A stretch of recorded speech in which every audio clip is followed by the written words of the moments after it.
시간도 하나님의 은혜가 우리 가운데 충만하게 되기를 주의 이름으로 축복합니다. 중간에 텅 비어 있는데 왜 이렇게 앉으셨어요? 네. 오늘 우리가 읽은 이 말씀은 바울이 로마서 1장부터 우리 11장까지 하나님의 구원을 이렇게 묵상하면서 이제 로마에 있는 그 성도들에게 편지를 쓰면서 하나님의 지혜가 너무 신기하고 놀라운 것을 깨달았어요. 하나님의 그 구원의 역사들을 이끌어 가심이 정말 놀랍고 놀라운 거구나. 구원이라는 게 너무나 엄청난 거구나. 이것을 깨닫고서 다윗이 11장 말미에 하나님을 찬양하는 그런 내용으로 지금까지 그 논제를 결론을 짓고 있는 내용입니다. 오늘은 이 말씀을 통해서 또 하나님의 성품들, 지혜, 권능, 능력들, 일하심들을 한번 생각해보고 이것으로 또 하나님 앞에 온전하게 서게 되는 성도님들이 다 되시기를 주의 이름으로 축복합니다. 33절 한번 읽어보겠습니다. 깊도다 하나님의 지혜와 지식의 풍성함이요 그의 판단은 헤아리지 못할 것이며 그의 길은 찾지 못할 것이로다. 아멘. 바울은 유대인의 구원, 또 유대인을 구원하기 위해서 하나님의 일하심들, 이방인들을 구원하기 위해서 하나님의 섭리하심들을 설명을 하면서 정말 하나님의 뜻은 인간의 이성으로는 이해할 수 없는 것이구나 라고 그렇게 고백하는 차원에서 33절을 기록하고 있는 겁니다. 깊도다 하나님의 지혜와 지식의 풍성함이요 이렇게 고백하고 있습니다. 하나님은 유대인 이방인 가리지 않고 구원하기 위해서 섭리해 나가시는데 유대인들이 하나님 앞에 불순종하는 그 과정들을 하나님은 그대로 이용하셔서 이방인들에게로 복음을 열어가시고 이방인들이 회심하는 역사들을 통해서 유대인들이 저들도 구원받는데 우리는 뭐지? 하는 사실을 깨달아서 마침내 유대인도 이방인도 다 구원케 일하시는 하나님의 섭리 계획이 놀랍다라고 고백하고 있는 겁니다. 바울의 고백처럼 하나님의 지혜, 하나님의 지식은 깊고 풍성한 것이기 때문에 유한한 인간인 우리들은 하나님의 일하심을 온전하게 이해하지 못하는 것이 당연합니다. 하나님의 판단을 헤아릴 수 없는 것이 당연합니다. 보십시오. 우리는 이 땅의 모든 역사를 하나님이 주관하고 계심을 믿고 고백하고 있습니다. 하나님이 섭리하심을 고백하고 있습니다. 그런데 하나님이 섭리하신 땅을 볼 때 때때로 왜 이런가 싶은 그런 일들이 일어나고 있지 않습니까? 그럼에도 불구하고 우리는 선하신 하나님 섭리 가운데 일어난 것이기 때문에 지금 당장 우리의 유한한 지혜로는 이성으로는 이해할 수 없지만 그것이 하나님 나라를 완성함에 있어서 정말 필요한 하나님의 지혜의 역사라는 것을 깨닫게 됩니다. 요한계시록을 찬찬히 읽어보면 하나님께서 악을 허용하십니다. 어느 정도로 허용하시는가 하면은 세상 나라가 똘똘 뭉쳐서 교회를 공격하는데 어느 정도로 교회가 이 땅에서 완전히 사라지기까지 할 정도로 그들의 악이 성하도록 하나님이 허용하십니다. 이게 하나님의 일하심이에요. 이런 일하심들을 볼 때 장차 우리의 후배들이 참 믿음 지키기 너무너무 힘든 상황을 맞이하게 될 텐데 그러나 그런 과정까지도 하나님은 하나님의 선하신 뜻을 이루기 위해서 이끌어 가신다는 거죠. 그리고 하나님은 악과 악끼리 싸우게 만들어서 결국은 그들을 심판해 내시는 하나님의 지혜를 우리는 보게 됩니다. 우리의 이해로는 우리의 지혜로는 참 이해하기 어렵지만 그러나 분명한 것은 결국은 선하신 하나님의 뜻이 이루어지고 하나님의 계획들이 완벽하게 이루어짐으로 우리에게 구원의 역사가 온전하게 서게 된다는 것입니다. 그러므로 성도인 우리는 하나님의 뜻을 이해하고 순종하려는 태도를 내려놓아야 합니다. 주께서 말씀하신 것이 이해되어야 나는 순종하겠습니다. 이런 자세를 가지고 하나님을 섬긴다면 우리는 하나님을 온전히 섬길 수가 없습니다.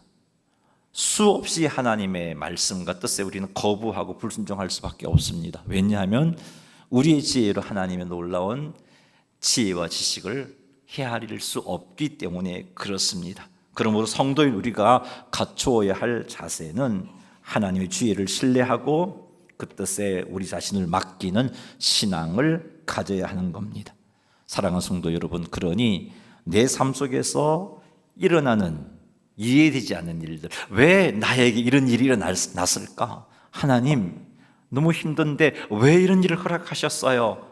이런 부분에 대해서 원망이 아닌 하나님의 섭리를 신뢰하고 믿음으로 반응하는, 이것이 필요한 일이고 이것이 하나님의 선하신 뜻을 이루는 것이고 내게 유익한 걸 주기 위한 하나님의 손길인 것을 믿고 믿음으로 반응해서 감사하시는, 그래서 우리의 삶이 범사의 감사가 고백되어지는 그런 삶이 되시기를 주님의 이름으로 축원합니다.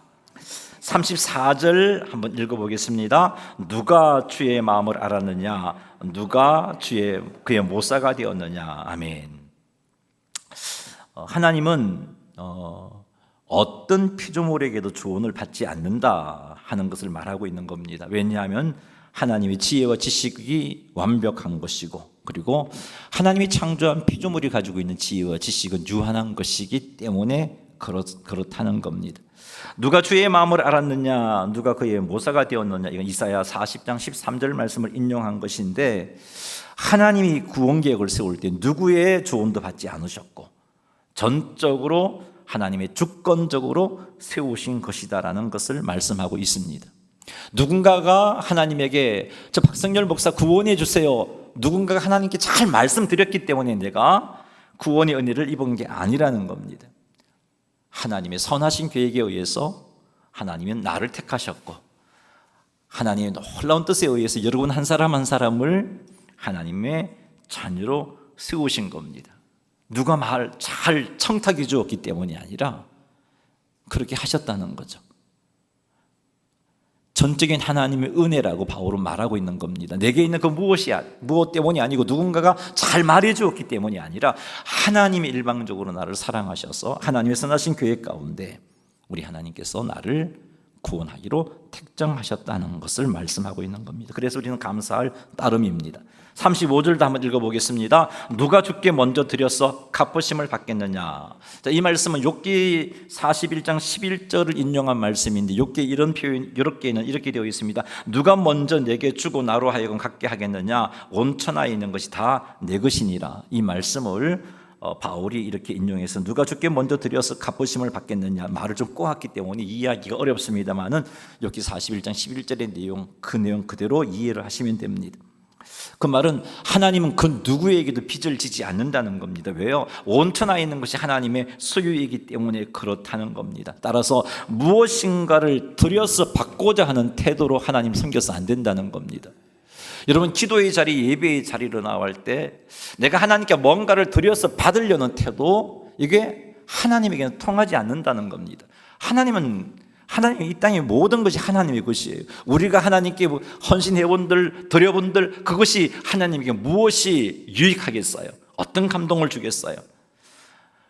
우리가 예배를 드리고 기도의 자리로 나아갈 때의 자세는 뭔가를 드려서 받으려는 태도가 아니라 예배와 기도의 자세는 하나님께 받은 은혜에 대한 반응이어야 되는 겁니다. 우리에게 베풀어 주신 구원의 은혜, 말로 형용할 수 없는 구원의 은혜, 내게 있는 그 어떤 조건도 구원받을 수 없지만 일방적으로 베풀어 주셨던 그 하나님의 사랑과 은혜에 감사해서 예배를 드려야 하는 것이고, 그런 하나님 아니면 살 수 없기 때문에 감사함으로 하나님께 기도해야 되는 것입니다. 뭔가를 드려서 받으려는 생각이 아니라 하나님께서 내게 놀라운 은혜를 베풀어 주셨기에 구원의 은혜에 감사하고 예배하고 기도하는 그런 것이 되어야 함을 우리는 이 말씀을 통해서 깨닫게 됩니다. 마지막 36절을 읽어보겠습니다. 이는 만물이 주에게서 나오고 주로 말미암고 주에게로 돌아감이라. 그에게 영광이 세세 있을지어다. 아멘.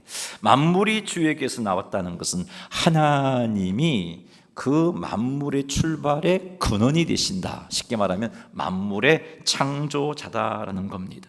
하나님이 만물을 창조하셨고 주로 말미암고 말은 그 만물이 유지되는 것도 하나님에 의해서 유지가 된다는 겁니다. 우리가 존재하는 것도 하나님 때문에, 우리가 살아가는 것도 하나님 때문에 그렇게 살아가고 있다는 겁니다. 그리고 주에게로 돌아감이라, 주에게로 돌아간다는 것은 모든 것이 하나님의 영광을 위한 것이다 라는 그런 말입니다. 그래서 36절 마지막에 그에게 영광이 세세히 있을지어다라고 결론을 냈고 있습니다. 모든 것은 하나님에게서 시작되었고 하나님의 영광을 위해 존재합니다. 그러기에 우리의 삶의 목적이 이 사실을 우리는 놓치지 말아야 되는 겁니다. 내가 존재하는 이유는, 내가 왜 사는가, 내가 사는 이유는 나를 위해서가 아니라 하나님의 영광을 위하여 살아가는 것임을 우리는 잊지 말아야 합니다. 나의 존재의 목적은 주님의 영광을 위하여. 우리 그렇게 창조되었어요. 하나님의 영광을 위해 하나님이 창조하셨어요. 여러분,